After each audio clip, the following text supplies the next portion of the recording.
नमस्कार विद्यार्थियों, आज हम पढ़ेंगे +1 बायोलॉजी एनसीईआरटी से unit 1 diversity in living world के चैप्टर 1 द लिविंग वर्ल्ड के सेकंड टॉपिक।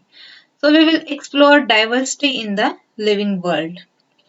ओके, तो इसमें हम क्या क्या कवर करेंगे? इसमें हम मेनली कवर करेंगे कि हमारे पास जो huge fascinating world of biodiversity है उसका थोड़ा इंट्रोडक्शन लेंगे। फिर हम देखो इस जो हमारी जो फर्स्ट यूनिट है उसके फर्स्ट चैप्टर के स्टार्टिंग में एक साइंटिस्ट है अर्नेस्ट मेयर जिनका इंट्रोडक्शन दिया हुआ है।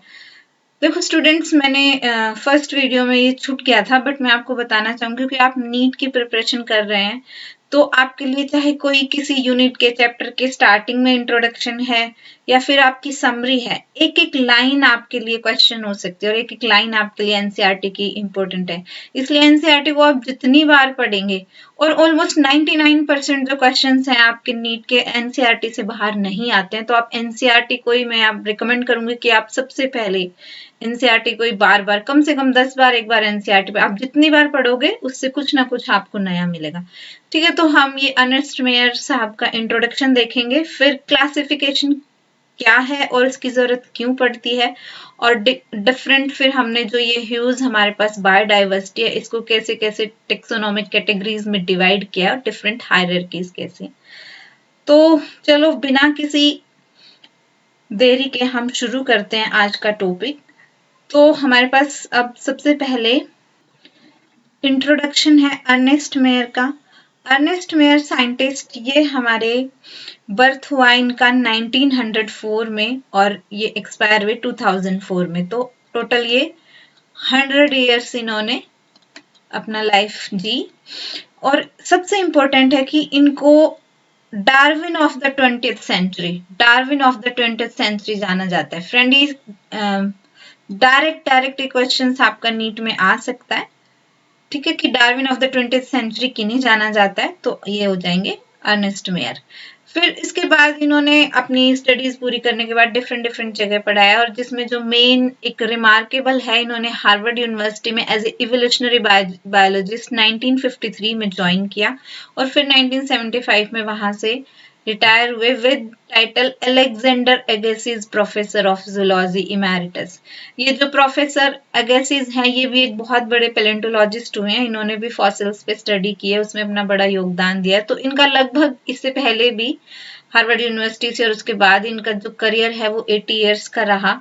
फिर इसके बाद जो इनकी रिसर्च है मेनली वो उन्होंने ऑर्निथोलॉजी में, टेक्सोनॉमी में, जू जियोग्राफी में, इवोल्यूशन इन्होंने बताया, सिस्टमैटिक्स बताया, history and philosophy of biology भी इन्होंने, इस सब के आसपास मतलब इनकी रिसर्च और स्टडीज रही हैं। और इन्हें देखो, अगर स्टूडेंट्स कभी भी ऑल टाइम अगर 100 ग्रेट साइंटिस्ट का नाम लिया जाएगा तो अर्नेस्ट मेयर साहब का नाम जरूर आएगा, इसको आप जरूर ध्यान रखें, ठीक है। और इन्होंने single handedly origin of species diversity हमें दिया है। फिर इन्होंने जो करंटली एक्सेप्टेड डेफिनेशन है हमारी बायोलॉजिकल स्पीशीज की, क्या है कि कोई भी बायोलॉजिकल स्पीशीज वो होंगी जिसके जो दो इंडिविजुअल मेल और फीमेल हैं वो आपस में मेट कर सके एक फर्टाइल इंडिविजुअल देने के लिए, है ना। यहाँ पे देखो हमारे पास एक एक्सेप्शन है म्यूल का, तो म्यूल हमारे पास किससे आया है, वो हॉर्स प्लस डंकी की मेटिंग से आया प्लस, लेकिन जो ये म्यूल है ये खुद आपस में फर्टिलाइजेशन नहीं कर सकता और ये स्टेराइल है, तो इस और ऑफस्प्रिंग नहीं दे सकता, तो this is exception of biological species, तो इसको हम बायोलॉजिकल स्पीशीज नहीं बोलेंगे। प्लस जो बायोलॉजिकल स्पीशीज हैं उनके सिमिलर कैरेक्टर्स होंगे, ठीक है। तो जो करंटली हम डेफिनेशन अभी भी आज भी पढ़ते हैं वो भी अर्नेस्ट मेयर साइंटिस्ट ने दी है। अब इसके बाद इन्हें 3 मेन जो प्राइजेज हैं जिनको ट्रिपल क्राउन ऑफ बायोलॉजी बोला जाता है, और ये मतलब तीनों बड़े बड़े और इम्पोर्टेंट प्राइज हैं, इनको तीनों प्राइज मिले हैं। तो आप इससे समझ सकते हो कि इनका कितना इम्पोर्टेंट कंट्रीब्यूशन रहा है हमारा साइंस में। तो पहला प्राइज इन्हें बाल्जन प्राइज मिला 1983 में, फिर दूसरा इंटरनेशनल प्राइज फॉर बायोलॉजी 1994 में मिला है, फिर क्रूड प्राइज इन 1999 में मिला, और ये हमने पहले बता दिया कि ये 100 ईयर की एज में 2004 में एक्सपायर हो गए। तो इधर 100 इनके 2 बार आ जाता है ना, इनको ग्रेट 100 साइंटिस्ट में काउंट किया जाता है इनका नाम, और 100 इयर्स की एज के बाद ये। तो ये इंपॉर्टेंट इंट्रोडक्शन था, इसका आप अच्छे से ध्यान रखें। इसके बाद अब हम अपना शुरू करते हैं main topic, introduction to biodiversity, कि एक्चुअल में ये जो बायोडाइवर्सिटी है ये है क्या। अब देखो, आप अपने आसपास कहीं भी जाते हो, बहुत डिफरेंट तरह के आपको ऑर्गेनिजम्स दिखते हैं, जिसमें प्लांट्स भी आ गए, प्लांट्स में छोटे छोटे पौधे हैं, बड़े बड़े ट्रीज हैं, ठीक है। फिर आप मतलब इतनी ज्यादा वैरायटी है लाइफ की जो अर्थ पे, उसमें सब मतलब एनिमल्स आ जाएंगे जो आपको नेकेड आई से नहीं दिखते, माइक्रो ऑर्गेनिजम्स जिसमें फंजाई, बैक्टीरिया, वायरस आ जाएगा, ठीक है, ये सब भी इंक्लूड है, और भी अलग अलग तरह के लिविंग ऑर्गेनिजम्स हैं। तो इतनी ह्यूज वैरायटी है जिसे देख के आप मतलब एस्ट्रोनॉटिंग, मतलब हमेशा हमें सरप्राइजिंग है ये कि इतनी ह्यूज वैरायटी ऑफ जो ऑर्गेनिजम्स हैं वो कहाँ से आते हैं, कहाँ जाते हैं, कैसे हुए, तो ये सब स्टडी, ठीक है। तो जो नंबर ऑफ डिफरेंट ऑर्गेनिजम्स हैं उसको हम अर्थ पे प्रेजेंट है, जितनी नंबर ऑफ स्पीशीज है उसको बोलेंगे बायोडाइवर्सिटी। डाइवर्सिटी मतलब अलग अलग तरह की है, ठीक है। अब मतलब एक स्पीशीज है सिर्फ ह्यूमन बींग हम, लेकिन उसमें भी नंबर आप देखोगे कितने अरबों में है, ठीक है। तो सिर्फ मतलब उसकी एक स्पीशीज वो एक काउंट होती है। तो अब आप देखोगे, और लगभग जो हमारे पास बायोडाइवर्सिटी है अभी 17 से 18 लाख, 1.7 से 1.8 मिलियन नंबर के नॉन स्पीशीज हैं। और ऐसा नहीं है कि मतलब सिर्फ इतनी है, ये तो अनुमान लगाया कि बहुत कम परसेंटेज अभी तक हम मतलब आइडेंटिफाई कर पाए हैं। अभी भी मतलब जो है कंटिन्यूअसली न्यू ऑर्गेनिजम्स हैं वो आइडेंटिफाई होते रहते हैं, डिस्कवर होते रहते हैं, ठीक है। तो अब इसका एक रूल है कि अगर आप एरिया इंक्रीज करोगे, अब सपोज आप जिस कॉलोनी में, अपने गांव में रहते हैं, जिस भी छोटे मतलब छोटी लोकेलिटी है, उसमें आप काउंट करोगे तो ऑब्वियसली कम नंबर मिलेंगे बायोडाइवर्सिटी के, right, come number of organism आपको देखने को मिलेंगे। लेकिन जैसे ही आप एरिया बढ़ाओगे, आप अपने पूरे गांव को इंक्लूड कर लोगे, फिर बहुत सारे गांव को मिलाकर जिले को इंक्लूड कर लोगे, राइट, तो बायोडाइवर्सिटी इंक्रीज होगी, ये फॉर श्योर है, राइट, एक थंब रूल मान लीजिए आप इसे। लेकिन देखो, इसमें भी ये नहीं है कि डायरेक्टली प्रोपोर्शनल नहीं है। कुछ एरियाज है जहाँ पे बायोडाइवर्सिटी ज्यादा मिलती है, राइट, जैसे जो मेगा डाइवर्सिटी कंट्रीज हैं, पहले 12 होते थे, अभी 18 हैं, जिसमें अपना कंट्री भी है, वहां पे बायोडाइवर्सिटी ज्यादा मिलती है। मतलब जहाँ भी फेवरेबल कंडीशंस होंगी, सोचो एक डेंस फॉरेस्ट है, आप उसमें जाओगे तो वहां पे आपको ज्यादा मिलेंगे, है ना, number of organisms in comparison to आप एक रेगिस्तान में चले जाओ, डेजर्ट में चले जाओ, क्योंकि वहां इतनी फेवरेबल नहीं है कंडीशंस, तो वहां पे कम नंबर मिलेगा बायोडाइवर्सिटी का, ठीक है। लेकिन ये फॉर श्योर है कि आप चाहे किसी न्यू एरिया को एक्सप्लोर करो या किसी पुराने एरिया को एक्सप्लोर करो, आप हमेशा नए ऑर्गेनिजम्स आपको जरूर मिलेंगे, ठीक है। तो अब लेकिन इतनी बड़ी बायोडाइवर्सिटी है, 17 से 18 lakh million number of species हैं, और हर स्पीशीज में भी आपको पता है कि हमारे पास बहुत सारे नंबर हैं। ह्यूमंस का ही हमने देख लिया, इतने नंबर हैं। एक मैंगीफेरा इंडिका का, आम का, जैसे बहुत एग्जाम्पल आप इसमें पढ़ोगे, तो सिर्फ आम के हमारे पास 1000 से भी ज्यादा हमारे पास वेराइटी हैं, अलग अलग स्पीशीज हैं। तो आप हर उसको इंडिविजुअल को एक एक नहीं पढ़ सकते, आप 1000 को एक एक करके पढ़ना तो बस फिर वही पढ़ते रह जाओगे और कुछ तो पढ़ ही नहीं पाओगे। तो अब हमारे पास ये मतलब कंफ्यूजन है कि सबको तो आप अलग अलग नाम और मतलब ये सब याद नहीं रख सकते, तो उसके लिए हमारे पास एक नीड आई जो बायोलॉजिकल नॉमेनक्लेचर नेम की, कि इन सबको मतलब एक स्पीशीज को हम एक ऐसा नाम दे दें जिससे सिर्फ हम उसी को पढ़ लें, तो उसके मतलब उस ग्रुप को एक तरह से पढ़ लें, उसके कैरेक्टर्स के बारे में हमें आइडिया हो जाए, ठीक है। तो एक स्पेसिफिक और साइंटिफिक बायोलॉजिकल नेम्स क्यों, क्योंकि देखो, अब ये एक और भी बात है कि जो लोकल नेम्स हैं वो वेरी करते हैं प्लेस टू प्लेस, राइट। सबसे पहले अब लायन को ही देख लीजिए, हमारे कंट्री में उसको हम हिंदी में शेर बोलेंगे, सिंह बोलेंगे, राइट, मराठी में आप जाओगे सिंघाचा बोलेंगे, उसको लियो बोलेंगे।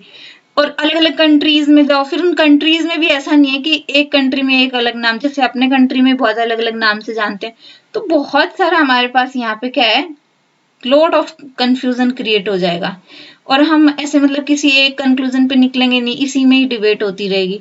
तो इसके लिए साइंटिस्ट ने मतलब क्या एक तरीका निकाला कि हमने मतलब ये जरूरत महसूस हुई कि हमें एक स्टैंडर्डाइज नेम रखना चाहिए लिविंग ऑर्गेनिजम्स का जो कि सेम हो। ठीक है, ये इसमें इंपॉर्टेंट है, same name all over the world, right. और ये जो all over the world same name है, ये बायोलॉजिकली मतलब सब बायोलॉजिस्ट को एक्सेप्टेबल भी होना चाहिए। इसके लिए सब मतलब एक मत होना चाहिए कि हाँ भाई हम इसी नाम से सबको बोलेंगे। अब यहाँ भी अगर सब नहीं करेंगे तो सब एक मत पे नहीं आएंगे ना। हमें कोई भी मतलब ट्रीटी निकालनी है तो उसके लिए सब उसके लिए एक्सेप्ट मतलब उसको एक्सेप्ट करना चाहिए। ठीक है, तो सबको ये एक्सेप्टेबल होनी चाहिए, राइट। तो इस प्रोसेस को नेमिंग ऑफ ऑर्गेनिज्म वन एक यूनिक नाम देना ऑल ओवर द वर्ल्ड, इसको हम बोलते हैं नॉमेनक्लेचर। नॉमन मतलब नेमिंग देना है ना, नाम देना किसी भी ऑर्गेनिज्म को। ठीक है, तो अब इसके लिए नॉमेनक्लेचर हमें देना है तो सबसे पहले क्या है, हमें उसको डिस्क्राइब करना पड़ेगा। अब सपोज आप जिस पेन से लिख रहे हैं, इस पेन को ही देख लो, सब इसके कुछ कैरेक्टर होंगे ना। ये मतलब ऐसा दिखता है, इसमें एक इंक है, ब्लू है, रेड है, इससे आप लिखते हैं। तो सबसे पहले आपको उसको सही से डिस्क्राइब करना पड़ेगा, तभी हम पहचान पाएंगे कि हाँ ये नाम है। फिर उसके बाद उस ऑर्गेनिज्म का हम नाम दे पाएंगे। तो इस कैरेक्टराइजेशन मतलब अच्छे से इसको डिस्क्राइब करने को हम बोलते हैं आइडेंटिफिकेशन। ठीक है, तो यहाँ पे हमारे पास ये क्लियर हो गया है कि ईज ऑफ स्टडीज, साइंटिस्ट ने एक नाम देने का प्रोसीजर बनाया हर ऑर्गेनिज्म को। और देखो इसके लिए ये भी जरूरी है कि जो ये साइंटिफिक नेम है, एक ऑर्गेनिज्म के पास सिर्फ एक ही नाम होना चाहिए। मतलब ऐसा भी नहीं है कि दो ऑर्गेनिज्म को हम मैंगीफेरा इंडिका दे दें, या एक आम कोई मतलब हम मैंगीफेरा इंडिका दे दें, या कुछ और नाम भी दे दें। तो एक नाम एक ही ऑर्गेनिज्म को असाइन होना चाहिए और हर ऑर्गेनिज्म का एक ही नाम होना चाहिए, इसके लिए ये जरूरी है। अब देखो हमारे पास ये दो अलग अलग सोसाइटीज या ट्रस्ट लगा लो, इस तरह से बनाए गए हैं हमारे पास नॉमेनक्लेचर के लिए। तो बॉटनी के लिए, प्लांट्स के नेम के लिए है ICBN, international code for botanical nomenclature, और एनिमल्स के लिए है ICZN, international code for zoological nomenclature बोलते हैं जिसे। ये फुल फॉर्म्स भी जो है जरूर ध्यान रखना। ठीक है, तो ये हो गया हमारे पास इंट्रोडक्शन टू बायोडाइवर्सिटी। ठीक है स्टूडेंट्स, अब तक हमने ये जान लिया कि हमारे पास ह्यूज नंबर लगभग 17 से 18 लाख जो हैं हमारे पास बायोडाइवर्सिटी है। और इस 17 से 18 लाख में भी लगभग 10 से 12 लाख जो हैं वो एनिमल्स हैं और 6 से 8 लाख जो हैं वो प्लांट्स हैं। और इन एनिमल्स में भी सोचो 12 लाख में से सिर्फ आधा तो लगभग हमारे पास इंसेक्ट्स ही हैं। तो मतलब कितनी रैंडम है ये बायोडाइवर्सिटी। ठीक है, अब हमारे पास ये क्लियर होगा कि हमारे पास ह्यूज बायोडाइवर्सिटी है। उसको हमें पढ़ने के लिए या समझने के लिए एक हमारे पास सिंगल नेमिंग सिस्टम होना चाहिए जो all over the world accepted हो। तो अब ये जो सबसे पहले ये जो नॉमेनक्लेचर सिस्टम था वो किसने दिया और उसको क्या बोलते हैं, तो उसको हम बोलते हैं बायनोमियल नॉमेनक्लेचर, राइट। और ये हमें दिया कार्लस लीनियस ने। ठीक है, कार्लस लीनियस साइंटिस्ट हुए हैं जिन्होंने सबसे पहले ये हमें बायोलॉजिकल नॉमेनक्लेचर सिस्टम दिया। और इनके अकॉर्डिंग क्या कुछ इसके पर्टिकुलर इन्होंने रूल्स बनाए ताकि किसी को कंफ्यूजन ना हो और क्लियर हो। तो जो ये मतलब साइंटिफिक नेमिंग सिस्टम है, तो ये दो कंपोनेंट्स का है, राइट। इसका एक कंपोनेंट है हमारे पास जीनस और दूसरा कंपोनेंट है स्पीशीज। ठीक है, जिसको जेनेरिक नेम या जीनस बोलते हैं, और दूसरा कंपोनेंट है स्पेसिफिक एपिथेट या स्पीशीज। ठीक है, और ये जो है मोस्टली लैटिन नेम से डिराइव किए गए हैं। तो इनको ये हमें बहुत ध्यान रखना है। अभी हम नेक्स्ट उसमें पढ़ेंगे भी इसके जो प्रॉपर 4 रूल्स हैं बायनोमियल नॉमेनक्लेचर को लिखने के एक एक करके। अगर आप इसको टाइप कर रहे हैं तो इटैलिसाइज्ड होना चाहिए, जरूर ध्यान रखना है आपने। और अगर आप इसे हैंड रिटन लिख रहे हैं, हाथ से लिख रहे हैं, अपनी नोटबुक में लिख रहे हैं, एग्जाम में लिख रहे हैं, तो सेपरेटली आपको दोनों वर्ड्स को सेपरेटली मिला के नहीं, अंडरलाइन करना है इसको। ठीक है, और जो नेम ऑफ द ऑथर है, सपोज ये तो कार्लस लीनियस मतलब जो पहले के नेम, अब हमारे पास ये एग्जांपल है सपोज मैंगीफेरा इंडिका, तो इनको जो नेमिंग दी थी वो कार्लस लीनियस ने दिया। तो ये एब्रीवेटेड फॉर्म में या रोमन फॉर्म में हम कह सकते हैं, ये दिया है यहाँ पे, ये आएगा हमेशा स्पीशीज के बाद रोमन फॉर्म में, एब्रीवेटेड फॉर्म में आएगा। ठीक है, तो अब हम इसकी देख लेते हैं आगे यूनिवर्सल रूल्स हैं जो बायनोमियल नोमेनक्लेचर के, वो क्या हैं। थोड़ा थोड़ा हमने देख भी लिया है। ये जरूर ध्यान रखें, आपके एनसीईआरटी में भी आ सकते हैं, या चारों स्टेप वैसे क्वेश्चन बन के हमारे पास आ सकते हैं कि क्या है। ठीक है, सबसे पहले क्या है, जो बायोलॉजिकल नेम्स हैं ये लैटिन में है, ये हमने बता दिया, और इटैलिक्स में हमें इनको लिखना है। ठीक है, तो लैटिनाइज्ड या फिर जिस भी ओरिजिन से आए हैं, ये लैटिनाइज्ड है, डिराइव्ड फ्रॉम लैटिन है। ये आपसे पूछ सकते हैं कौन सी लैंग्वेज में, 2-3 लैंग्वेज का नाम दे देंगे, रोमन है, लैटिन है, क्या है, तो आपको ध्यान रखना है कि लैटिन लैंग्वेज से ये बेसिकली डिराइव हुए हैं। और इनको ये हमने देख लिया कि अगर हम लिखेंगे, ठीक है, तो इटैलिक्स में लिखे जाते हैं। अब देखो फर्स्ट वर्ड, 2 नेम है इसके। जो फर्स्ट वर्ड है हमारा इसका, ये है बायोलॉजिकल नेम में फर्स्ट वर्ड रिप्रेजेंट करता है जीनस को, जो लेकिन सेकंड नाम या कंपोनेंट है वो स्पेसिफिक एपिथेट को करता है। जैसे मैंगीफेरा इंडिका में फर्स्ट मैंगीफेरा जो है वो हमारे जीनस को शो करता है, और इंडिका है, इंडिका किसको करता है, स्पीशीज को करता है। ठीक है, अब दोनों वर्ड जो है बायोलॉजिकल नेम में, जब हम इनको हैंड रिटन लिखेंगे, हमने डिस्कस कर लिया, सेपरेटली अंडरलाइन करेंगे, हम नोटबुक में लिख रहे हैं, एग्जाम में लिख रहे हैं, अपने हाथ से जब भी लिख रहे हैं, या अगर हम प्रिंट कर रहे हैं तो इसको इटैलिसाइज करेंगे, ये हमें ये बताने के लिए कि लैटिन ओरिजिन से आए हैं। ठीक है, अब एक और रूल है, अगर हम जो ये जीनस का नाम है, फर्स्ट जो हमारा वर्ड है उसका फर्स्ट लेटर हमेशा कैपिटल लेटर में लिखेंगे। ये मैंगीफेरा है जैसे, तो मैंगीफेरा का जो फर्स्ट लेटर है, ठीक है, हमने इसको कैपिटल में लिखा है। और जो सेकंड स्पीशीज का नाम है, स्पीशीज एपिथेट का, ये हमेशा स्मॉल लेटर में लिखा जाएगा, आई यहाँ पे जैसे स्मॉल में। होमोसेपियन में ये जीनस है होमो, तो फर्स्ट जो नाम है वो हमने कैपिटल से लिखा, ठीक है, फर्स्ट लेटर, और सेकंड लेटर स्पीशीज का जो लेटर है वो हमने स्मॉल वर्ड में ही लिखना है, ये ध्यान रखना है। ठीक है स्टूडेंट्स, तो अब आपके पास क्लियर हो गए हैं कि यूनिवर्सल रूल क्या है इस बायनोमियल नोमेनक्लेचर को लिखने के, ये भी आपको जरूर ध्यान रखने हैं स्टेप वाइज। अब ये देखो, मैंने आपको समझाने के लिए ऐसे ले लिया है, हालांकि ऐसे एनसीईआरटी में नहीं है, बस जस्ट आपको एक आइडिया देने के लिए या समझाने के लिए कि हमें क्लासिफिकेशन करना है ना, नेमिंग देनी है। हमने कहा कि सबसे पहले हमें उसको डिस्क्राइब करना है एक पर्टिकुलर कैरेक्टर में, राइट। तो सबसे पहले हम उसे ऑब्वियसली क्या करेंगे, सबसे पहले ध्यान से देखेंगे, है ना, उस ऑर्गेनिज्म के फिजिकल कैरेक्टर क्या है, उसका बिहेवियर क्या है, किस हैबिटेट में रहता है, कैसे रहता है, अपने एनवायरनमेंट के साथ कैसे इंटरेक्ट कर रहा है।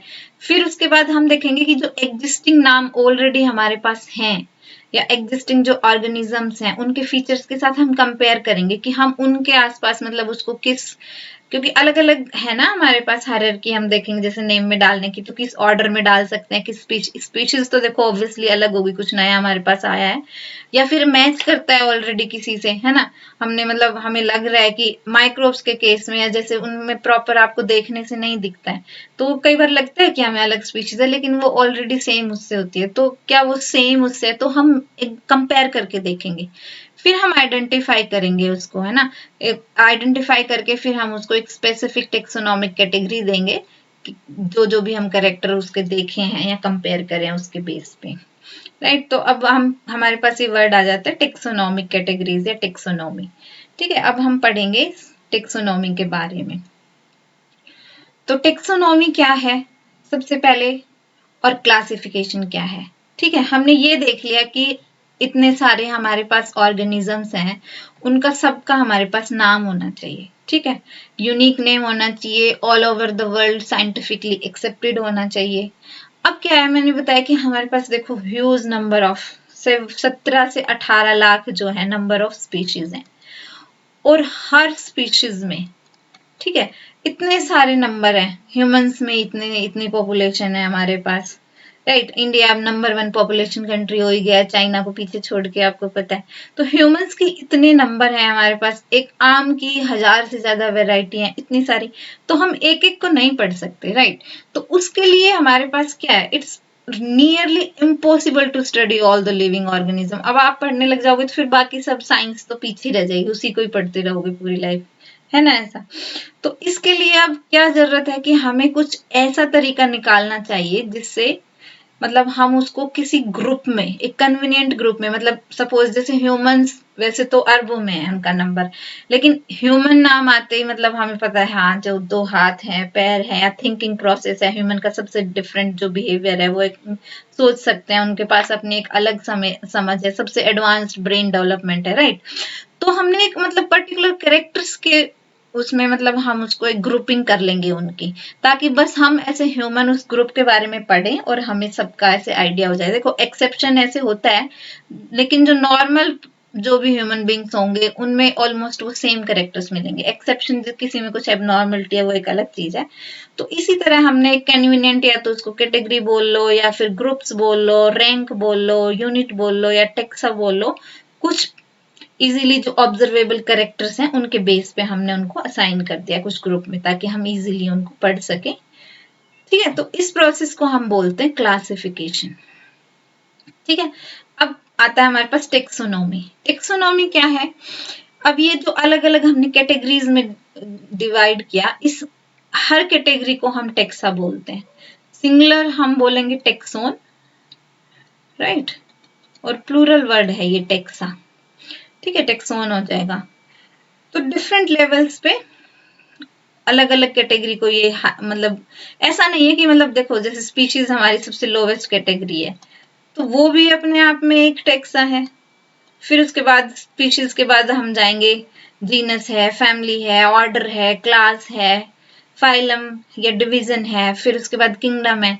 तो हर अपने वो टेक्सा ही कहलाएंगे, चाहे हाईएस्ट से हो चाहे लोवेस्ट। स्पीशीज को देखें चाहे हाईएस्ट हम किंगडम को ले लें, ठीक है, सबको ये अपने आप में एक अलग टेक्सा बनाते हैं। ठीक है, जैसे प्लांट्स हैं वो एक हम अलग टेक्सा हो गया। अब प्लांट्स में भी वीट है वो अलग टेक्सा है, अलग लेवल पे। ठीक है, अब और भी अलग जैसे डॉग्स, कैट्स, इंसेक्ट्स, ये सब टेक्सा को रिप्रेजेंट करते हैं। आई होप कि आपको टेक्सा और टेक्स समझ आ गया है। तो अब टेक्सोनॉमी किसे बोलते हैं? वही मतलब बेस्ड ऑन कैरेक्टरिस्टिक, अभी सब ऑर्गेनिज्म को हम क्लासिफाई करने का जो तरीका है डिफरेंट टेक्सा में, इस प्रोसेस को ही, ठीक है, this process of classification is known as या called as taxonomy, right. I hope कि आपको क्लासिफिकेशन और टेक्सोनॉमी अच्छे से समझ आ गया। ठीक है, अब हमारे पास पहले कैसे करते थे और अब कैसे करते हैं, अलग अलग हमारे पास कुछ तरीके हैं कि हम किन बेसिस पे इनको टेक्सोनॉमिक उसमें हायरार्की में क्लासिफाई करते हैं, तो वो अब देखते हैं। तो अब वही देखेंगे हम कि हमारे पास मॉडर्न या ओल्ड कन्वेंशनल उसमें हम कैसे कैसे इनका मतलब डिफरेंट डिफरेंट कैटेगरीज में इनको डिवाइड करते थे। तो सबसे पहले हमारे पास आ रहा है ये मॉडर्न टेक्सोनॉमी। मॉडर्न टेक्सोनॉमी आज के टाइम में मतलब क्या बेसिस हैं, इसको हम मेनली देखो याद करने के लिए आप कर सकते हो A B C D E के उसमें। ए मतलब एनाटमी, इंटरनल स्ट्रक्चर की स्टडी देखते हैं। बी मतलब बाहरी, बाहरी क्या है, एक्सटर्नल फीचर्स की स्टडी करना या मॉर्फोलॉजी। ठीक है, बी मैंने बाहर से ऐसे बाहरी वर्ड से आउटर से ले लिया। ठीक है, तो ए एनाटमी इंटरनल स्ट्रक्चर्स की स्टडी करते हैं, बी बाहरी इनका एक्सटर्नल फीचर्स देखते हैं, इनकी मॉर्फोलॉजी देखते हैं, ये कैसे दिखते हैं, क्या रंग है, कितने बड़े हैं, कैसे है। सी हो गया, हम इनका देखते हैं cell structure, structure of cell की स्टडी करते हैं, क्या ऑर्गेनाइजेशन है सेल का, सिंगल यूनिसेलुलर है, मल्टी सेलुलर है। ठीक है, फिर हो गया डी, क्या आ गया, डेवलपमेंटल प्रोसेस देखते हैं कि इनकी डेवलपमेंट कैसे हुई है, कैसे कैसे ओरिजिन हुआ है इनका, राइट। फिर ई आ गया, इकोलॉजिकल इंफॉर्मेशन ऑफ ऑर्गेनिज्म, मतलब ये कैसे एनवायरमेंट में रह रहे हैं, इनका हैबिटेट क्या है, आपस में कैसे इंटरेक्ट कर रहे हैं। ठीक है, ऑर्गेनिज्म एक तो आपस में कैसे इंटरेक्ट कर रहे हैं, प्लस ये एक्सटर्नल एनवायरमेंट के साथ कैसे इंटरेक्ट कर रहे हैं, ये सब स्टडी। तो ये है मेन जो हमारे 5 बेसिस हैं मॉडर्न टेक्सोनॉमी के।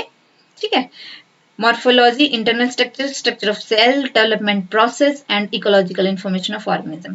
पुराने टाइम में हम क्या करते थे, मतलब नॉर्मली जैसे अपने यूज के हिसाब से हम इन्हें क्लोथिंग के लिए यूज कर रहे हैं या किस चीज के लिए यूज कर रहे हैं, उसके बेस पे सिंपली सबसे पहले तो सिंपल जो क्लासिफिकेशन होता था ऐसे ही होता था, हम अपने यूज के अकॉर्डिंग उनको क्लासिफाई कर देते थे।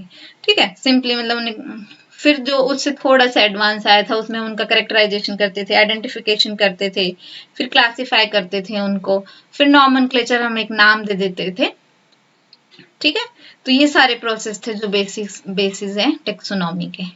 ठीक है, अब एक वर्ड हमारे पास आता है सिस्टमैटिक्स। सिस्टमैटिक्स मतलब वर्ड से हमें पता चल रहा है कि एक स्टेप बाय स्टेप मतलब हमारे पास सिस्टम हमने एक बना दिया, कैसे कैसे इनको नेम देना है, स्टेप बाय स्टेप एक सिस्टमैटिक वे में हम चलेंगे। ठीक है, तो डिफरेंट काइंड्स ऑफ ऑर्गेनिजम्स को स्टडी करने के लिए और उनकी डाइवर्सिटी को स्टडी करने के लिए जो भी है हम उसको ला रहे हैं सिस्टमैटिक्स। सिस्टमैटिक्स में क्या आ जाएगा बाद में, मतलब आइडेंटिफिकेशन, नॉमेनक्लेचर और क्लासिफिकेशन इसमें भी इंक्लूड हो गया, लेकिन सबसे पहले एक सिस्टमैटिक्स मतलब वो दिया था स्टडी करने के लिए एक तरीका जिससे हम ऑर्गेनिजम्स के डिफरेंट काइंड्स ऑफ ऑर्गेनिज्म को पढ़ सके। ठीक है, सिस्टमैटिक अरेंजमेंट, वही सिस्टमैटिक अरेंजमेंट मतलब टेक्सोनॉमी और इवोल्यूशनरी रिलेशनशिप के बेस पे। अब ये वर्ड भी लैटिन वर्ड से सिस्टमा, ठीक है, जिसका मतलब है सिस्टमैटिक अरेंजमेंट से ही आया है। और कार्लस लीनियस ने भी इसको एक बुक दी है सिस्टमा नेचर। ये क्वेश्चन भी डायरेक्ट आ सकता है कि उनकी बुक का क्या नाम था। ठीक है, कार्लस लीनियस की क्या नाम है, सिस्टमा नेचर, जिसमें उन्होंने क्लासिफिकेशन और ये सब डाइवर्सिटी के बारे में ये बताया, ऑरिजिन ऑफ स्पीशीज और उनकी नेमिंग के बारे में। तो इस बुक का नाम जरूर अच्छे से ध्यान रखना, सिस्टमा नेचर। ठीक है, अब इसके बाद हमारे पास वर्ड आता है एक कैटेगरी। कैटेगरी क्या है, कैटेगरी या मतलब ग्रुपिंग, रैंक जो भी है, ये ओवरऑल टेक्सोनॉमिक अरेंजमेंट है। इसको हम टेक्सोनॉमिक कैटेगरी भी बोलते हैं। सपोज एक मतलब हम इंसेक्ट का ही देख ले तो इसके उससे क्या हमें ध्यान आ जाएगा, इनकी जो विंग्स होते हैं और जो ऊपर का थोड़ा सा हार्ड होगा comparatively, 3 pairs of jointed legs हैं, तो ये एक कैटेगरी हो गई। ठीक है, अब ये कैटेगरी जो आपस में मिलके सारी कैटेगरी एक टेक्सोनॉमिक हायरार्की को बनाती हैं। ठीक है, आगे उसमें हम देखेंगे ये हायरार्की क्या है और कैसे है। ठीक है, तो ये एक यूनिट ऑफ क्लासिफिकेशन हो जाएगी एक तरह से हर कैटेगरी, और रैंक को या ग्रुप को ये रिप्रेजेंट करती है, और इसको कॉमनली हमने बता दिया क्या बोलते हैं, टेक्सा, या सिंगल फॉर्म में बोलेंगे तो हम उसको बोलेंगे टेक्सॉन। ठीक है, अब मेन जो हमारे पास मेजर हायरार्की आती हैं वो है 7 हायरार्की सिस्टम। हम उसको देखते हैं क्या है ये। तो हमने डिफरेंट यहाँ पे इन ऑर्गेनिजम्स को एक हायरार्की में मतलब इनकी नेमिंग देने के लिए या इनके अलग अलग डिफाइन करने के लिए इनको 7 मेजर जो मैंने बताया हमारे पास क्या है, मेजर 7 हायरार्कीज हैं, जिसमें नंबर 1 पे है हमारे पास ये स्पीशीज, नंबर 2 है जीनस, नंबर 3 है फैमिली, नंबर 4 है ऑर्डर, नंबर 5 है क्लास, नंबर 6 है डिवीजन प्लांट्स के केस में, या फाइलम एनिमल्स के केस में। ठीक है, और नंबर 7 और सबसे टॉप पे हमारे पास क्या है, किंगडम है। ठीक है, और ये जैसे कि हम देख रहे हैं असेंडिंग ऑर्डर में है। ठीक है, डाउन से टॉप जा रहा है, ये असेंडिंग ऑर्डर में है, ऊपर से नीचे। जैसे बहुत सारी ऐसे स्पीशीज मिलके क्या बनाएंगी, एक जीनस बनाएंगी। कई जीनस एक फैमिली को कंप्राइज करेंगे, मतलब एक फैमिली में एक से ज्यादा जीनस हो सकते हैं। ठीक है, फिर ऑर्डर क्या है, एग्रीगेट्स ऑफ फैमिली मतलब कैरेक्टर्स, फिर बहुत कई फैमिली मिलके एक ऑर्डर बनाएंगी, फिर ऑर्डर कई मिलके एक जीनस बनाएंगे, सॉरी क्लास बनाएंगे, और क्लास जो है कई क्लास इस फाइलम में या डिवीजन में आ सकती हैं, और लास्ट में हमारे पास सबसे बड़ा क्या है, किंगडम है, जिसमें 2 एनिमल किंगडम और प्लांट किंगडम ही मेनली आ जाते हैं। ठीक है, तो देखो अब हम इसका एक एक करके इनकी डेफिनेशन देखेंगे कि स्पीशीज क्या है। हमने पहले बायोलॉजिकल स्पीशीज की हमने डेफिनेशन देखी, तो स्पीशीज जो है वो मेनली है आपकी ग्रुप ऑफ इंडिविजुअल्स या individual organisms with having fundamental, मतलब इनकी कुछ सिमिलरिटीज होंगी, राइट, फंडामेंटल सिमिलरिटीज हैं, उसको हम बोलेंगे स्पीशीज। और ये सबसे हमारे पास लोवेस्ट कैटेगरी है। ठीक है, लोवेस्ट कैटेगरी है ये स्पीशीज की, मतलब हायरार्की में जो हम इसको करते हैं, तो ये लोवेस्ट कैटेगरी है हमारे पास। ये हम देख रहे हैं कि असेंडिंग ऑर्डर में है। ठीक है, डाउन से टॉप की तरफ जा रहे हैं, ऐसे असेंडिंग ऑर्डर में है, और हम इसको मतलब डिसेंडिंग ऑर्डर में भी पढ़ सकते हैं। तो देखो इसका मतलब एक सिंपल सा तरीका, अब ये हमने मतलब इनको एक पर्टिकुलर हायरार्की में दिया है, तो आपको ये एक सीक्वेंस से याद होना बहुत जरूरी है, ठीक है। तो इसके लिए हमारे पास एक ट्रिक है सिंपल सी, और वो ट्रिक क्या है, keep your pots clean, otherwise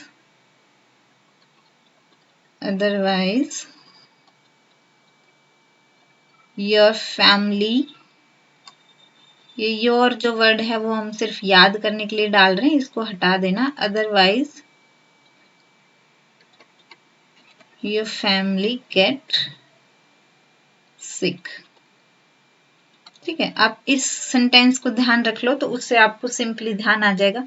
सिक से हो गया हमारा नंबर 1 स्पीशीज, फिर हो गया गेट से जीनस, फैमिली से फैमिली ही है, ठीक है, अदरवाइज ऑर्डर, ठीक है, 4th, फिर क्लीन से हो गया क्लास, ठीक है, फिर पोर्ट्स से मतलब फाइलम या डिवीजन, ठीक है, और कीप सबसे ऊपर हो गया किंगडम, ठीक है। तो ये सिंपल सा सेंटेंस है, keep your pots clean, otherwise your family get sick, ठीक है। योर को हटा देना है, इनसे हो जाएगा। तो अब इससे आप इसको याद कर लोगे, तो चाहे आपसे असेंडिंग ऑर्डर में पूछें या डिसेंडिंग ऑर्डर में पूछें, आप इजीली इसको याद रख सकते हो। तो ये ट्रिक मेरे ध्यान रखना जरूर, ठीक है। अब हम एक एक करके हमने इसकी ट्रिक देख ली, ये हायरार्की देख ली कैसे है, तो हमने देख लिया। देखो लोअर कैटेगरी है, इसको भी हम एक टेक्सा बोलेंगे, राइट, और ये हाईएस्ट कैटेगरी किंगडम है, ये भी एक टेक्सा है अपने आप में,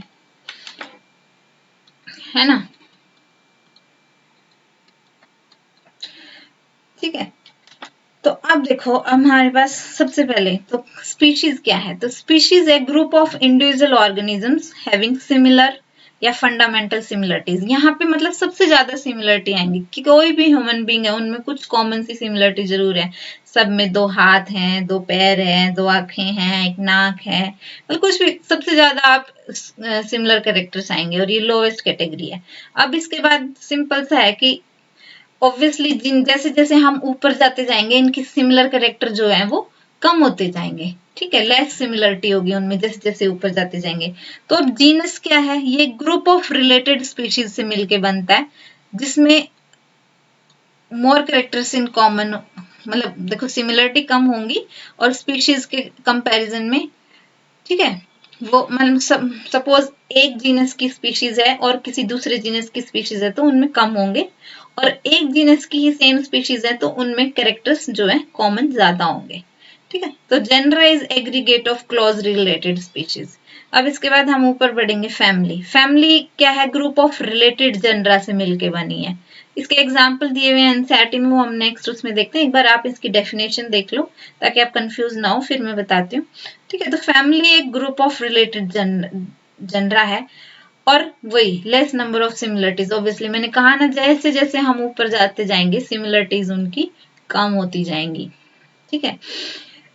तो जीनस और स्पीशीज के कंपैरिजन में यहाँ पे सिमिलरिटीज कम होंगी, ठीक है। और प्लांट्स में मोस्टली जो ये फैमिली है वो किसके बेसिस पे इनका कैरेक्टराइजेशन हुआ है, वेजिटेटिव और रिप्रोडक्टिव फीचर्स, क्योंकि इनमें वेजिटेटिव मीन्स भी मिलता है और रिप्रोडक्टिव मीन्स भी मिलता है, तो उनके बेसिस पे इनकी फैमिली का हमने डिवीजन किया, ठीक है। अब इससे ऊपर का देखो, फैमिली से ऊपर के जो आ जाते हैं, यहाँ पे हम एग्रीगेट की बात करते हैं बजाय की मतलब सिमिलरिटी की, ठीक है। और मतलब वही ऑर्डर या इससे हायर जो भी टेक्सोनॉमिक कैटेगरीज हैं, ये आइडेंटिफाई होती हैं किस बेस पे, एग्रीगेट ऑफ कैरेक्टर्स, राइट।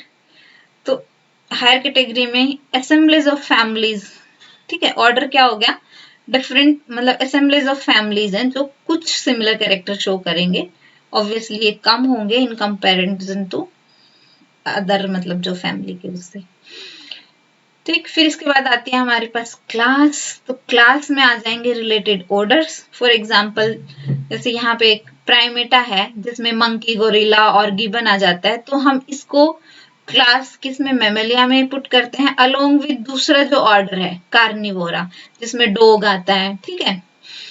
तो वो भी एनिमल्स में, या फिर दूसरे ऑर्डर की, और जैसे टाइगर है, कैट है, डॉग है, ये सब हमने सेम क्लास में सबको मेमेलिया में रख दिया है, लेकिन इनके ऑर्डर अलग अलग हैं, फिर आगे फैमिली अलग अलग है, हम आगे देखेंगे। ठीक है, तो इसके अलावा भी और ऑर्डर्स हैं इसके। अब इसके बाद आ गया डिवीजन। तो डिवीजन या फाइलम जो है उसमें एक से ज्यादा क्लास या क्लासेस का एग्रीगेट हो गया ये। तो डिवीजन में क्या है, ठीक है, शेयर, जैसे कि जो भी है नेक्स्ट हायर कैटेगरी है डिवीजन, मोस्टली हमने प्लांट्स के लिए यूज करते हैं, मोस्टली नहीं, मतलब डिवीजन जो वर्ड है वो प्लांट्स के लिए है। ठीक है, और जो एनिमल्स में है हम इसको क्या बोलेंगे, फाइलम बोलेंगे। ठीक है, अब इसके बाद सबसे ऊपर और जो ब्रॉडेस्ट लेवल है ये हमारे पास है किंगडम। ठीक है, तो इस ये ऑर्गेनिज्म फंडामेंटल कैरेक्टरिस्टिक, मतलब हमने सबसे पहले जो हमारे पास सिंपलेस्ट क्लासिफिकेशन था ना, बस हमने दो ग्रुप में किया था, हालांकि देखो बहुत इजी था। एक सिंपल सा था हमारे पास एनिमल किंगडम, दूसरा हो गया हमारे पास प्लांट किंगडम। ठीक है, लेकिन क्या है कि इसमें मतलब बहुत सारे जो ऑर्गेनिजम्स हैं वो मतलब एक जस्टिस नहीं हुआ था उनके साथ। सपोज जैसे प्लांट किंगडम में यूनिसेलुलर भी आ गए थे, मल्टी सेलुलर भी आ गए थे, प्रोकैरियोट भी आ गए थे, यूकैरियोट भी आ गए थे, तो हम उनको सेम कैटेगरी नहीं दे सकते ना, इसलिए हमें जरूरत महसूस हुई कि हम इसका कुछ और मतलब स्पेसिफिक हमको इसको थोड़ा मॉडिफाई करना होगा। तो टाइम के साथ जो एक क्लासिफिकेशन सिस्टम है ये हमारा मॉडिफाई होता रहा है। आई होप आपको समझ आ गया होगा। मेन हमारे पास मेजर 7 कैटेगरीज हैं, जो कि species, genus, family, order, class, division या फाइलम और किंगडम। हाईएस्ट कैटेगरी है हमारी किंगडम, ठीक है, हाईएस्ट, और लोवेस्ट कैटेगरी जो है वो हो गई स्पीशीज। ठीक, और इसको याद करने का हमारे पास जो एक ट्रिक है वो क्या है, keep your pots clean otherwise your family get sick. ठीक है, तो इसको याद रखोगे तो आपको ये एक सीक्वेंस में याद हो जाएगा। आई होप आपको ये 7 मेजर कैटेगरीज हैं हायरार्की में, ये अच्छे से समझ आ। ठीक है, अब मैं जो बात कर रही थी ये एग्जाम्पल्स की, तो हमारे पास सबसे पहले जो एग्जाम्पल है ये है प्लांट किंगडम का, राइट। प्लांट में मैंने लिया है तो वही ये कैटेगरीज को हमने अलग अलग, वो 7 मेजर कैटेगरीज हैं। नंबर 1 स्पीशीज है, नंबर 2 जीनस है, नंबर 3 फैमिली है, फिर ऑर्डर है, फिर क्लास है। प्लांट के केस में डिवीजन ही है, यहाँ पे कंफ्यूज नहीं होना है हमें, फाइलम वर्ड नहीं आएगा। हम प्लांट के जो भी एग्जाम्पल एनसीईआरटी में दिए हुए हैं अब उनको देख रहे हैं। और हाईएस्ट जो कैटेगरी है वो क्या है, किंगडम है। ठीक है, प्लांट किंगडम की यहाँ हम बात करें तो अब देखो सबसे पहले मतलब हमारे पास जो एग्जाम्पल दिया है सोलेनम ट्यूबेरसम, इनके साइंटिफिक नेम भी आप याद रखना, ये आ सकते हैं। ठीक है, तो सोलेनम ट्यूबेरसम, ये सोलेनम जो है जीनस है, देखो इसका फर्स्ट लेटर कैपिटल में है, फिर स्पीशीज है इसका स्मॉल में, तो सोलेनम ट्यूबेरसम ये जीनस है। और इस जीनस में देखो 3 अलग अलग स्पीशीज हैं, राइट। एक है ट्यूबेरसम पोटैटो, दूसरा है मेलंगिना एग प्लांट या ब्रिंजल, और एक है निग्रम। ठीक है, तो इन 3 स्पीशीज ये आपस में मिलके एक जीनस बना रही है, क्या है उसका नाम, सोलेनम। अब देखो सिंपल सी बात है, जो पोटैटो के कैरेक्टर्स हैं वो ऑब्वियसली ज्यादा सिमिलर होंगे। आप अलग अलग कोई भी पोटैटो देखोगे आप इजीली देखते पहचान जाओगे, लेकिन आप ब्रिंजल के और पोटैटो के कैरेक्टर्स देखोगे तो उसमें कुछ कुछ तो अलग मिलेंगे, है ना। कुछ सिमिलरिटीज होंगी लेकिन कुछ अलग भी मिलेंगे। ठीक है, तो अलग अलग स्पीशीज में अलग हो जाएंगे। प्लस ये एक साथ आप पोटैटो और उसको कर सकते हो फर्टाइल, लेकिन वो मतलब वो श्रिंग या जो भी प्लांट होगा वो आपस में फिर वैसे ही बना पाएगा कि नहीं बना पाएगा वो अलग बात है। हालांकि हम क्रॉस ब्रीड करा के अभी नई नई वैरायटी बना रहे हैं, है ना। ठीक है, तो ये हो गया। अब ये 3 एक जीनस है सोलेनम, अब फिर आगे 2 जीनस और लगा लो, पिटूनिया हो गया या धतूरा, ये ऐसे यहाँ पे गलत स्पेलिंग है धतूरा की, DATURA धतूरा। ठीक है, तो अब ये 3 अलग अलग जीनस हैं, एक सोलेनम हो गया, पिटूनिया हो गया, धतूरा हो गया, ये तीनों मिलके क्या बनाते हैं, अगली फैमिली सोलेनेसिया। अब प्लांट्स में जहां भी एशिया आ गया, एशिया वर्ड आ गया, ये मतलब फैमिली का नाम है। ठीक है, ये विदाउट एनी एक्सेप्शन ये रूल है, अगर एशिया है प्लांट्स में तो आप समझ जाओ कि ये किसको रिप्रेजेंट कर रहा है, फैमिली। ठीक है, तो ये सोलेनेसिया फैमिली में 3 जीनस आ गए अलग अलग, सोलेनम, पिटूनिया और धतूरा। फिर सोलेनेसिया फैमिली एक अलग फैमिली है कोलुनेसिया, इसके साथ मिलके अपना ऑर्डर बना रही है उसका नाम क्या है, पोलीमोनियल्स। पोलीमोनियल्स, ठीक है, पोलीमोनियल्स ऑर्डर में दोनों सोलेनेसी और ये। अब ये देखो यहाँ पे एल्स, एल्स अगर आ गया वो किस चीज के लिए यूज है, ऑर्डर के लिए, ये ध्यान रखना। प्लांट्स में एल्स है तो ऑर्डर हो गया, एसीए है तो फैमिली हो गई, ठीक है। तो पोलीमोनियल्स फिर आगे रोजेल्स के साथ, जिसमें रोज भी आता है मिलके। क्या प्लांट्स, दो तरह के प्लांट्स आपने छोटी क्लासेस में भी पढ़े होंगे, यहाँ पे और डिटेल में पढ़ोगे। मोनोकोट होते हैं और डाइकोट्स होते हैं। डाइकोट क्या है, जिसके सीड दो पार्ट में डिवाइड हो सके, है ना, जैसे चना हो गया आपका, पी हो गया, राजमा हो गया, ये सारे डाइकोट में आ जाते हैं। इधर क्या आ जाएंगे, राइस हो गया या वीट हो गया, ट्राइटिकम एस्टिवम, ठीक है, ये आ जाएंगे मोनोकोट में, ठीक है। तो ये दोनों ऑर्डर मिलके कौन सी क्लास बना रहे हैं, डाइकोट। अब डाइकोट दूसरी क्लास मोनोकोट और डाइकोट किस मिलके कौन सा डिवीजन बना रहे हैं, एंजियोस्पर्म, ठीक है। और ये एंजियोस्पर्म मिलके जिम्नोस्पर्म, एंजियोस्पर्म जिम्नोस्पर्म्स के साथ मिलके क्या बना रहा है, हाईएस्ट कैटेगरी जो है हमारी प्लांट किंगडम, ठीक है। प्लांट किंगडम की वैसे क्या है, इसके अलावा और भी है ना डिवीजन, 5 डिवीजन है टोटल, ठीक है। वो हमारे जो 3rd चैप्टर है मेन, उसमें प्लांट किंगडम के बारे में ही हम पढ़ेंगे, तो वहां आगे हम पढ़ेंगे, यहाँ डिस्कस करने की जरूरत नहीं है, ठीक है। आई होप ये एग्जाम्पल आपको अच्छे से समझ आ गया होगा। अब है नेक्स्ट हमारे पास क्या है, एनिमल किंगडम का एग्जाम्पल आ गया है, देखो, ठीक है, वही। अब क्या है हमारे पास एनिमल किंगडम में, दो सपोज हमारे पास अलग अलग यहाँ पे एग्जाम्पल दिया है। ये एक जीनस है पैंथेरा, यहाँ पे भी देखो वही, जीनस का नाम कैपिटल में है और स्पीशीज का नाम स्मॉल में है, ठीक है। तो पैंथेरा किंगडम, पैंथेरा जीनस है, इसमें 3 अलग अलग स्पीशीज हैं, एक है टिग्रिस, एक है पार्डस, एक है लियो। पैंथेरा पार्डस पैंथर, ठीक है। पैंथेरा लियो लायन का साइंटिफिक नेम है। पैंथेरा टिग्रिस टाइगर का नाम है। तो आप जैसे ही पैंथर को देखोगे उसके फीचर्स एक जैसे होंगे, फिर लायन को देखोगे उसमें सिमिलरिटीज ज्यादा होंगी, कितने भी लायंस हैं उनको आप देखोगे तो सिमिलरिटीज ज्यादा होंगे ऑब्वियसली।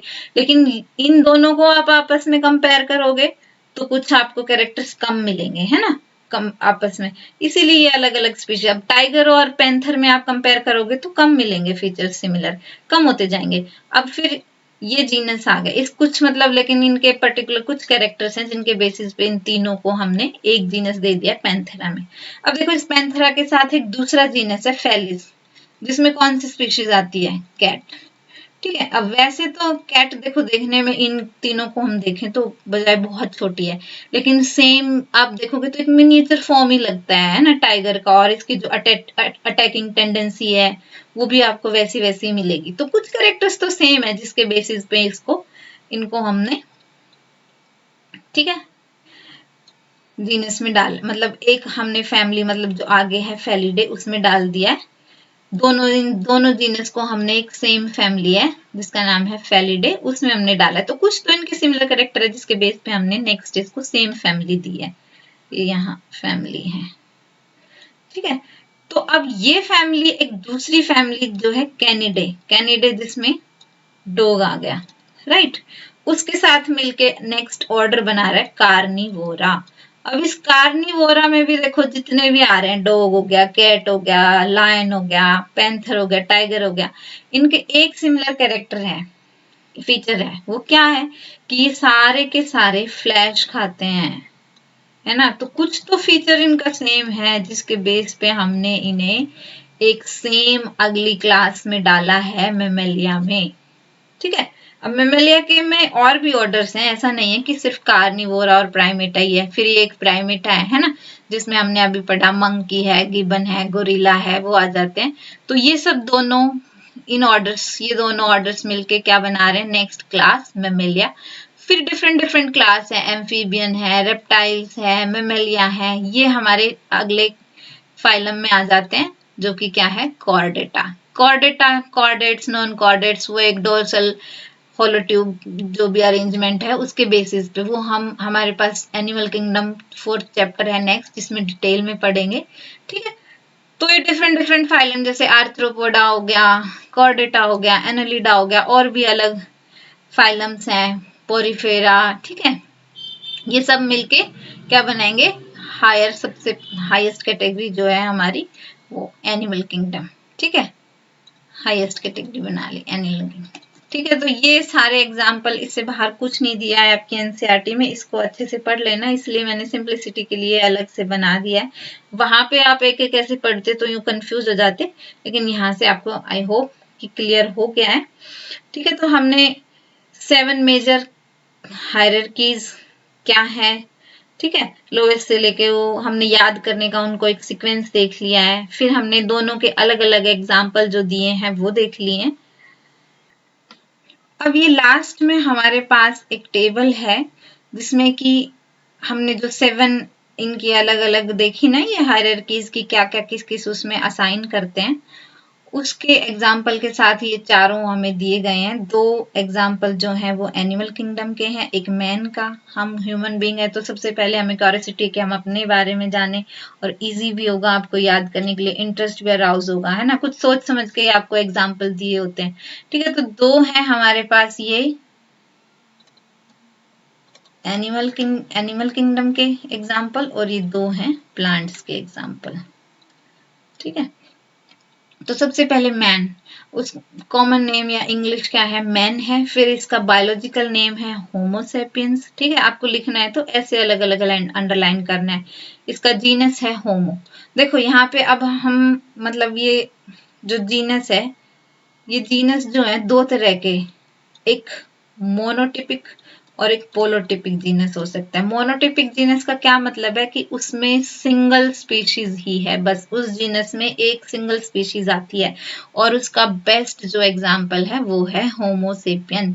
होमो जीनस में सिर्फ एक स्पीशीज है सेपियन, ये किसी और स्पीशीज के साथ शेयर नहीं करता, क्योंकि हम सबसे एडवांस हैं, या फिर लगा लो कि हम स्टडी कर रहे हैं तो हमने अपने आप को सबसे एडवांस माना है, ठीक है। तो हमने किसी और को अपने जैसा, वैसे है भी नहीं है ना ये, मतलब फीचर्स को या ब्रेन डेवलपमेंट को, हर चीज को देखें तो ह्यूमन अब तक का सबसे एडवांस प्राणी है, तो आप भाग्यशाली हैं, ठीक है। तो ये एक मोनोटिपिक जीनस हो गया। और पोलोटिपिक जीनस जैसे हमने पहले पढ़े है ना, ये इसका पढ़ा, पोटैटो का पढ़ा, सोलेनम जो जीनस है उसमें अलग अलग स्पीशीज आ जाती हैं, ट्यूबरम, निगरम, ठीक है। तो वो हो गया पोलोटिपिक जीनस हो जाएगा, ठीक है। अब हम यहाँ थे मेन, इसके साइंटिफिक नेम और अलग अलग मतलब किस किस क्या क्या फैमिली ऑर्डर क्या है मैन की, ठीक है। तो इसका बायोलॉजिकल नेम है होमोसेपियन, फिर जीनस है इसका होमो, फैमिली है होमिनिडे, ऑर्डर है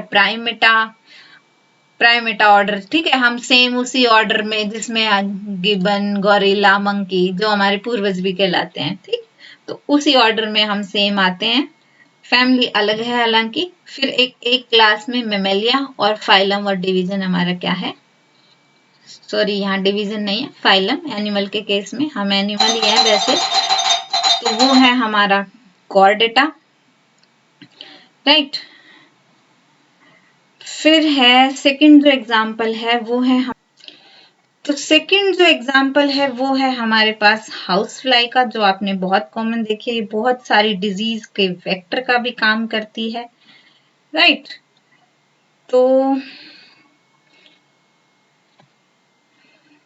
हाउस फ्लाई, इसका बायोलॉजिकल नेम है मुस्का डोमेस्टिका, इसका जीनस है मुस्का, फैमिली है मुस्किडे, ऑर्डर है डिप्टेरा, और इसकी क्लास आ जाती है इंसेक्टा, जो मैंने बताया सबसे ज्यादा हमारी पृथ्वी पर इंसेक्ट है, number of insect he discover हुए हैं, ठीक है, एनिमल किंगडम में। फिर है इसका फाइलम जो है आर्थ्रोपोडा में ये आ जाएगा। तीसरा एग्जाम्पल जो है वो है हमारे पास मैंगो का साइंटिफिक नेम है मैंगीफेरा इंडिका, जीनस इसका मैंगीफेरा हो गया, फैमिली होगी एनारकार्डेसिए, ऑर्डर है सेपिनिडेल्स, और ये कौन सी क्लास में आ गई, डाइकोटिलिडने ना, पढ़े थे हमने मोनोकॉट्स और डाइकोट्स, तो डाइकोट में है मैंगो। आपने देखा है कभी मैंगो के सीड को,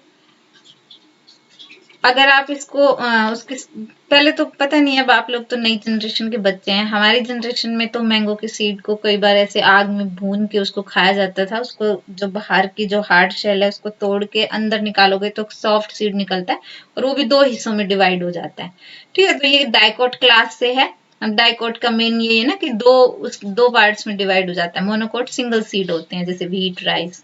डाइकोट जैसे चना हो गया, राजमा हो गए, पीज हो गए, दो हिस्सों में डिवाइड हो सकती है। ठीक है, और फिर ये नेक्स्ट इसका जो डिवीजन है वो क्या है, एंजियोस्पर्म है। अब लास्ट एग्जांपल है हमारे पास व्हीट। इसका साइंटिफिक नेम है Triticum aestivum, genus Triticum, family Poaceae, order Poales हो गया। बताया था मैंने, है ना, एनिमल नहीं सॉरी, प्लांट्स में जहां भी एसीए आ गया वो किसको डिनोट कर रहा है, फैमिली को, और एल्स है मतलब वो ऑर्डर को डिनोट कर रहा है। और ये किस क्लास में, मोनोकोटिलिड। व्हीट मैंने बताया व्हीट सिंगल सीड है तो मोनोकोटिलिड ने, और ये भी क्लास इसकी क्या है, एंजियोस्पर्म में ही है। तो ये 4 एग्जाम्पल थे, आप इनको याद कर लेना। तो यहाँ पे हमारा फिनिश होता है ये, ठीक, पूरा चैप्टर। इसके बाद हम सेकंड चैप्टर को पढ़ेंगे। आई होप आपको समझ आ गया होगा। तो thank you so much for watching the video, and please like, share and subscribe the channel and stay tuned for more such videos. Thank you so much for watching.